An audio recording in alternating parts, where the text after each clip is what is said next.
अच्छा, ये जो विटामिन सी होता है, कैल्शियम की जो गोलियां होती हैं वो जो पानी में हल करके पीते हैं हम, और ख़ासतौर पे फॉलिक एसिड और जिंक, अगर इन चीज़ों का इस्तेमाल शुरू कर दिया जाए तो क्या हमारी इम्यून सिस्टम पे काम करेगा? क्योंकि मैंने सुना है ये सी भी बहुत अच्छा काम करता है, but is it true? Please calcium के मार्केट में वो वाले सप्लीमेंट्स ना लें जो कैल्शियम कार्बोनेट हैं, वो बिल्कुल इफेक्टिव नहीं होते, वो अच्छे नहीं होते। ये हमें पढ़ना पड़ेगा ना? हाँ बिल्कुल, वो जो सस्ते वाले होते हैं टॉफियों वाले, ऑरेंज फ्लेवर वाले, वो नहीं लेने हैं, ठीक है? हमसे चूसने के लिए हाँ वो वाले नहीं लेने हैं, वो कैल्शियम कार्बोनेट है, ठीक है? तो आप सारे मेरे पीछे ही ना पड़।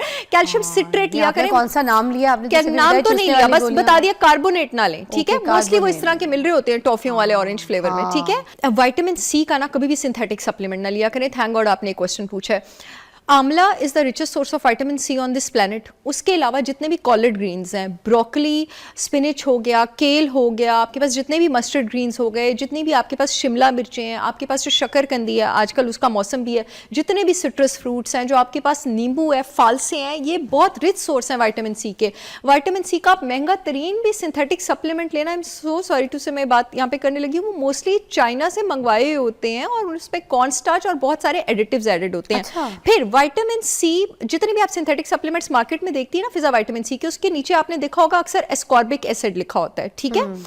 विटामिन सी खाली एस्कॉर्बिक एसिड से नहीं बनता। विटामिन सी 5 मॉलिक्यूल्स का कॉम्प्लेक्स है। Ascorbate is just a part, उसमें बावल फ्लेवोनाइड फैक्टर भी होता है, पी फैक्टर भी होता है, जे फैक्टर भी होता है, कॉपर भी होता है। ये 5 चीजें मिलके एक पूरा बैलून विटामिन सी बनाता है। विटामिन सी आपकी इम्यूनिटी तब इंप्रूव करेगा जब आप उसको एज अ होल कॉम्प्लेक्स लेंगे, और एज अ होल कॉम्प्लेक्स फिजा विटामिन सी सिर्फ नेचर में मौजूद है, सप्लीमेंट्स में नहीं। जहां सप्लीमेंट्स की जरूरत हो, मैं आपके शो में 12 आ चुकी हूँ, वहां मैं बताती भी हूँ कि इस चीज का सप्लीमेंट लें, ठीक है? फॉलिक एसिड का अगर आप नेचुरल सोर्सेज से पूरा करते हैं, ग्रीन लीफी वेजिटेबल से और रेड मीट से, और जिंक ग्रीन लीफी वेजिटेबल से और रेड मीट से, तो बहुत अच्छी बात है। कैल्शियम, प्लीज कैल्शियम के मार्केट में वो वाले सप्लीमेंट्स ना लें जो कैल्शियम कार्बोनेट हैं, वो बिल्कुल इफेक्टिव नहीं होते, वो अच्छे नहीं होते। ये हमें पढ़ना पड़ेगा ना? हाँ बिल्कुल, वो जो सस्ते वाले होते हैं टॉफियों वाले ऑरेंज फ्लेवर वाले, वो नहीं लेने हैं, ठीक है? हमसे चूसने के लिए। हाँ वो वाले नहीं लेने हैं, वो कैल्शियम कार्बोनेट है, ठीक है? तो आप सारे मेरे पीछे ही ना पड़। कैल्शियम सिट्रेट लिया करें। कौन सा नाम लिया आपने? क्या नाम तो नहीं लिया, बस बता दिया कार्बोनेट ना लें, ठीक है? मोस्टली वो इस तरह के मिल रहे होते हैं टॉफियों वाले ऑरेंज फ्लेवर में, ठीक है? कैल्शियम सिट्रेट लें, वो महंगा होता है, 4-5 हजार की भी बोतल होती है, 8 हजार की भी होती है, जो 3 महीने भी तो चलती है ना आपके पास, ठीक है? जो 8 हजार वाली मेरे ख्याल से अच्छी कंपनियों की ऑलमोस्ट, तो वो गोलियां क्या होती है? वो टैबलेट्स होती हैं कैल्शियम सिट्रेट। बिकॉज पाकिस्तान में हमारे, मैं कैल्शियम के सप्लीमेंट्स क्यों सपोर्ट करती हूँ? मैं इसलिए सपोर्ट करती हूँ कि पाकिस्तान में हमारे पास औरतों को बहुत ज़्यादा प्रॉब्लम है ऑस्टियोपीनिया का। ऑस्टियोपीनिया यानी बोन्स में विटामिन डी और कैल्शियम की तादाद कम है आपके पास। विटामिन डी डाइट में इतना डिस्ट्रीब्यूटेड भी नहीं है, हम सनलाइट भी नहीं लेते हैं, तो विटामिन डी और कैल्शियम का सप्लीमेंट लेने के साथ साथ कैल्शियम सिट्रेट, ये ख्याल ज़रूर रखें कि आप साथ विटामिन K2 भी लें, 50 माइक्रोग्राम या 100 माइक्रोग्राम डेली, क्योंकि विटामिन K2 वो कैरी डब्बा है जो जिस्म में कैल्शियम को सही जगह पे डिपॉजिट करता है। यानी आपने कैल्शियम सप्लीमेंट लिया, आपने साथ विटामिन K2 लिया, वो मेक श्योर करेगा कि वो कैल्शियम आपकी आर्टरीज में या जॉइंट्स में डिपॉजिट ना हो जाए, वो उसको हड्डी में सही जगह पे ही भेजेगा। तो इन चीज़ों का बैलेंस का ख्याल, ये बड़े माइन्यूट चीज़ें हैं। आजकल बड़ा वायरल चल रहा है ना कि हर कोई रेकमेंड कर रहा होता है शिलाजीत, औरतों के खासतौर पर घुटनों की कमजोरी के लिए, दर्दों के लिए, ऑल दैट। तो क्या ये भी काम कर सकती है इम्यून के लिए, चीज़ों के लिए? इसमें कोई ऐसी चीज़ें हैं तो बताएं। शिलाजीत बड़ी बेहतरीन चीज़ है। इनफैक्ट मेरी अपनी ब्रांड मैं तो खुद शिलाजीत लॉन्च किया हुआ है, प्रोवाइडेड अगर आपको उसकी ज़रूरत है तो। लेकिन अगर आप फिजा मुझे कहेंगे कि इम्यूनिटी के लिए टॉप सप्लीमेंट्स का नाम लें, तो मैं शिलाजीत हेल्प करता है इम्यूनिटी में, लेकिन मैं टॉप में शिलाजीत का नाम नहीं लूंगी जब और चीज़ें भी अवेलेबल है। हालांकि मेरी तो अपनी ब्रांड का है ना, मुझे तो कहना, लेकिन वो उसको मैं मोस्टली रिकमेंड करती हूँ। औरतों के लिए भी बहुत ज़्यादा होता है, मर्द हजरात के लिए टेस्टोस्टेरोन बूस्ट करने के लिए, मूड बूस्ट करने के लिए, एनर्जी बूस्ट करने के लिए, हाजमा ये बूस्ट करता है, इम्यूनिटी भी आपके पास बूस्ट करता है, बोन स्ट्रेंथ भी बूस्ट करता है, एंटी एजिंग भी है।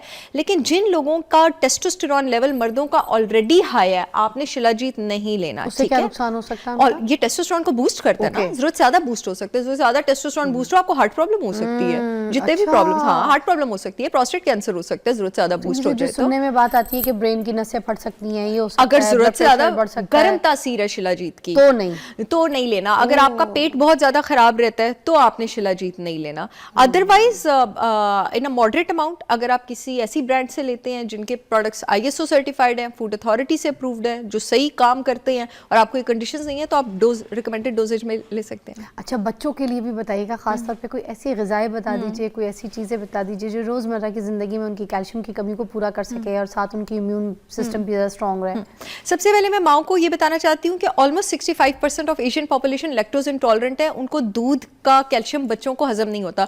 तो अगर आपके बच्चों को दूध पी के ब्लोटिंग होती है, गैस होती है, डायरिया होता है, एब्डोमिनल डिस्कम्फर्ट होती है, तो अगर आप उनको जबरदस्ती दूध पिला रही हैं ना, आप अपने बच्चों के साथ दुश्मनी कर रही हैं, क्योंकि अल्टीमेटली उनको जाके लीकी गट हो जाएगा। उनकी बॉडी दूध हजम करने के लिए नहीं बनी है। लीकी गट क्या होता है? लीकी गट वही होता है जो हम बातें नहीं करते मल्टीपल फूड एलर्जीज की, कि फूड हजम नहीं हो रहा, फिर ऑटो इम्यून डिजीज हो गया है, वहां हमारे पास लीकी गट से शुरुआत होती है ना, कि गट की जो लाइनिंग है ना इंटेस्टाइन की, उसमें सुराख आ गए हैं, तो फिर आपके पास खाना एस्केप होके आंतों से ब्लड स्ट्रीम में जाना शुरू कर देता है, जो हाजमे के प्रोसेस में होता है। फिर उसको ब्लड स्ट्रीम में नहीं होना चाहिए। अगर आपको लीकी गट है, आपको मल्टीपल फूड एलर्जीज होंगी, तो मल्टीपल फूड एलर्जीज होंगी तो इम्यून सिस्टम हर वक्त अलार्म पे रहेगा, तो एक ना एक दिन कोई ना कोई ऑटो इम्यून डिजीज हो जाएगा। माँ के दूध से तो बच्चे को कोई इशू नहीं होता, ये बाद में ये चीजें नहीं, कुछ बच्चों को पैदाइशी भी होती है आपके पास लैक्टोज इंटॉलरेंस, लेकिन उसके सिम्टम्स इतने फुल ब्लोन अप नहीं होते, और कुछ लोगों को थोड़ी देर बाद जाके होती है। इसलिए डब्बे का दूध भी लोग पी लेते हैं बच्चे, इसलिए पहले पी लेते हैं क्योंकि वो वीनिंग की स्टेज में नहीं होते। अगर आपका बच्चा लैक्टोज इंटॉलरेंट नहीं है, आप दूध दें, दही दें,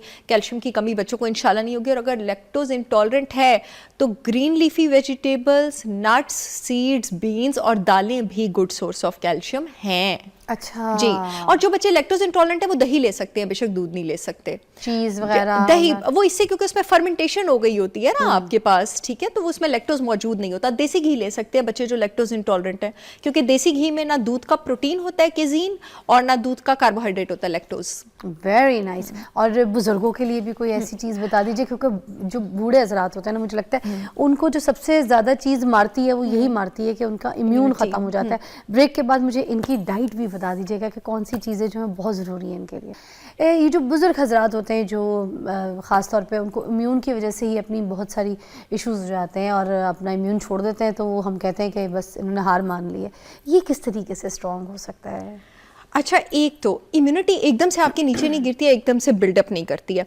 हम अपनी बॉडी के साथ जो करते हैं ना, आफ्टर 40 आपको पता लग जाता है कि किसने अपना ख्याल रखा हुआ था और किसने अपना ख्याल नहीं रखा हुआ था। वो सारा ड्रेन आपकी फिजिक में, आपकी स्किन में, आपके बालों में, हर चीज़ में नजर आना शुरू हो जाता है। लेकिन अगर आप लेट भी हो गए हैं तो अपने विटामिन डी का, अपने बी वाइटामिन्स का, अपने जिंक का, विटामिन सी का, और जैसे सिराते मुस्तकीम पे चलने के लिए सही काम करने के साथ साथ गलत कामों को छोड़ना भी बहुत ज़्यादा ज़रूरी है। उसी तरह इम्यूनिटी अच्छी रखने के लिए इन न्यूट्रिएंट्स का ख्याल करने के साथ साथ ये भी बहुत ज़्यादा ज़रूरी है कि आप अनहेल्दी चीज़ें ना खाएं, क्योंकि आपके जितने भी वाइटामिन्स और मिनरल्स फिजा आपकी बॉडी में आपकी इम्यूनिटी मेंटेन करते हैं, जिंक और बी वाइटामिन्स और विटामिन सी, वो शुगर के साथ फ्लश आउट होते हैं।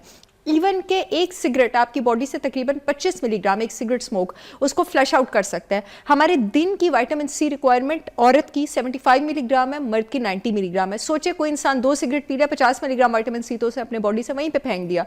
Sugar, refined carbohydrates, junk food, white pasta and all of that, bakery items जो लोग लेते हैं, आप अपनी बॉडी से जिंक भी फ्लश आउट करते हैं, बी वाइटामिन्स भी फ्लश आउट करते हैं। ये वो सारे वाइटामिन्स और मिनरल्स हैं जिन्होंने आपकी इम्यूनिटी मेंटेन करनी है। रेड मीट को हमारे यहाँ पर बहुत अंडर एस्टिमेट किया जाता है। रेड मीट आपके पास जिंक से, बी वाइटामिन से, फॉलिक से, इवन के विटामिन सी से, आपके पास जो ऑर्गन मीट्स हैं रेड मीट के, बहुत रिच है। जो लोग गोश्त ज़्यादा खाते हैं उनकी इम्यूनिटी बहुत ज़्यादा अच्छी होती है। अच्छा? बहुत ज़्यादा अच्छी होती है। बीफ लिवर जो है इस दुनिया का सबसे न्यूट्रिशियस फूड है। किसी भी वेजिटेबल या फ्रूट से ज्यादा न्यूट्रिशन आपके पास बीफ लिवर में मौजूद है। गोरे तो बहुत खाते हैं, आपको पता है, स्टेक्स के फॉर्म में खाएंगे, बर्गर के फॉर्म में खाएंगे, मगर they having no matter. Steaks are very healthy. Burger में आपके पास ये व्हाइट बन भी आ जाता है, आपके पास फ्रेंच फ्राइज भी आ जाते हैं, तो उस कॉम्बिनेशन को अगर आप अवॉइड करके आप खाली मीट लेते हैं, फिश जो है आपके पास, जो आपके पास फैटी फिश है, अगर आप फैटी फिश अफोर्ड नहीं भी कर सकते हैं, जैसे कि सैल्मन, मैक्रेल वगैरह, जो फिश आप अफोर्ड कर सकते हैं, वो ओमेगा 3 फैटी एसिड्स में बहुत ज्यादा रिच है, वो बहुत जबरदस्त है।